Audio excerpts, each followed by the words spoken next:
Welcome back into the Sports Source. This segment brought to you by Daniel Hood Roofing. When it comes to roofing, don't get caught buying something that you don't need. You don't want to be sitting there after the fact looking at the bill going, wait a second, did I pay for the clear coat? I know that's actually a car dealer, but you get the gist. Daniel does a great job with his team. They step you through everything, A, B, C, D, E, F, G. As a matter of fact, you may be sitting there going, okay, just what's the price? I don't know. And they are going to be thorough, and they want to make sure you know exactly what you're getting. And they're going to give you all the options to where it's not just, here, buy this one. If you need something that fits your budget better, they've got it. I know what kind of person Daniel is, and I can tell you he's not going to. Contractors don't have great reputations in this world. This is a guy I trust. So Daniel Hood Roofing is who I would call to do my roof. I can tell you that. DanielHoodRoofing.com. Tonight at 7 on ESPN and the NFL Network, Pro Football Hall of Fame Class of 2021 will be inducted. Canton, Ohio. As you know, Peyton Manning will be part of that class. Everyone is looking forward to what will likely be a terrific speech. My guess is he will write a very entertaining speech and probably be very heartfelt. My guess is it'll be the top speech there.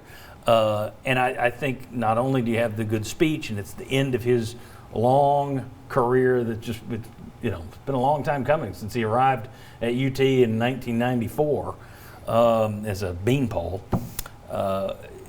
You throw in the fact that he's going, and this may tick some people off, but he's going in with Charles Woodson, which we all know the history there with the Heisman.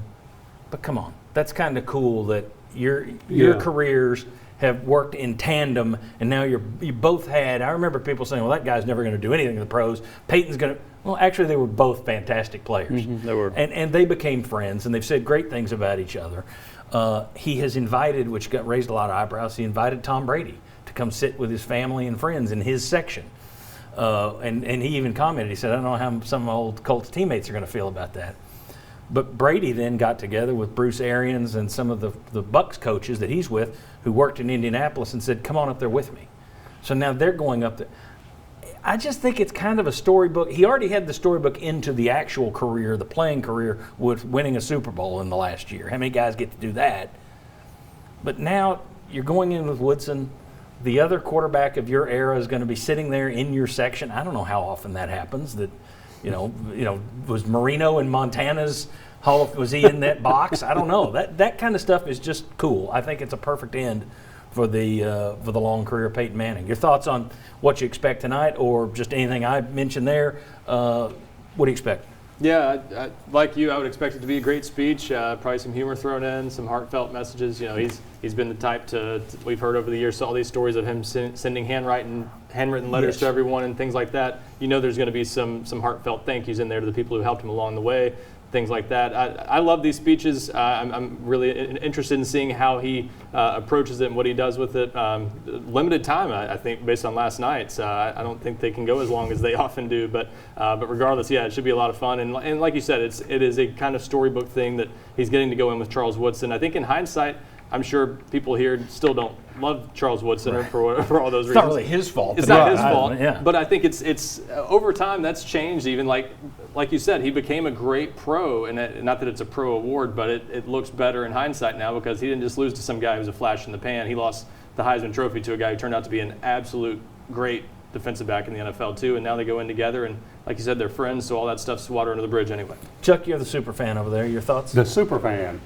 I think it will be a great speech, and it will tie in the high school in New Orleans, the time at Tennessee, how he really built the stadium at Indianapolis, and how he's forever linked to Ryan Leaf too. I mean, you got the storybook, kind of connection with Woodson, but then you've also got which quarterback do we draft here, and Bill Polian, and who makes that decision. So that's going to be part of it, and of course the time in Denver. And John, the last thing I'd say, I also thought it was funny what Tom Brady said about him being up there for the ceremony. And Tom Brady said, I just need to make sure this guy is really done.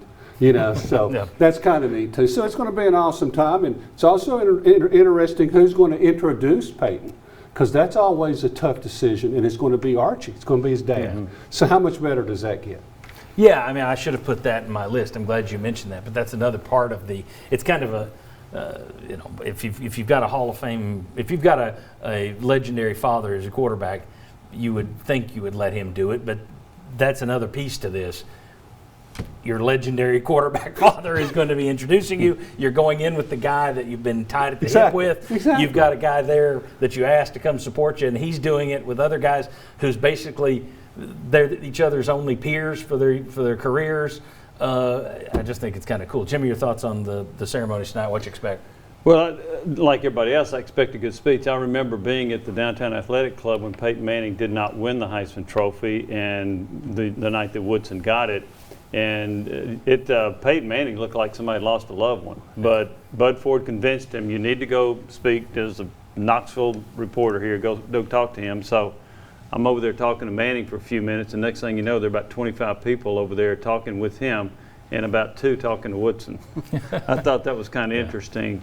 How the story was Manning wasn't that Woodson won it; it was Manning didn't win it. But no, I expect Manning to deliver a really good speech, which he typically does. Yeah. Chuck makes a good point too. The Colts fans, they're so close to Canton. I wonder if we'll see a big contingent there. I saw the reception for Troy Polamalu last night. Hopefully, the way things ended with Peyton Manning kind of getting sent out of town very quickly for Andrew Luck, to make room for Andrew Luck doesn't change the fact that, as Chuck said, Peyton Manning basically built Lucas Oil Stadium. Yeah, so I would think there are going to be a lot of Colts fans there. Sure. Yeah, I would think the fact that Andrew Luck up and retired, which I've got no problem with that, but I know there were Colts fans who did, and you never won anything with him when you did. I would say that the way it ended with the Peyton probably makes more people mad at the Colts than they are at that. But anyway, I think that'll be cool. Tonight, I want to talk about, or next segment, not tonight, how about in 3 minutes, we'll talk about the fact that how many balls are there in the Pro Football Hall of Fame? I don't know if you know this.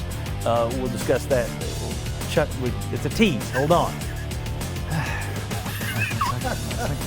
Like having a child or toddler in a playpen.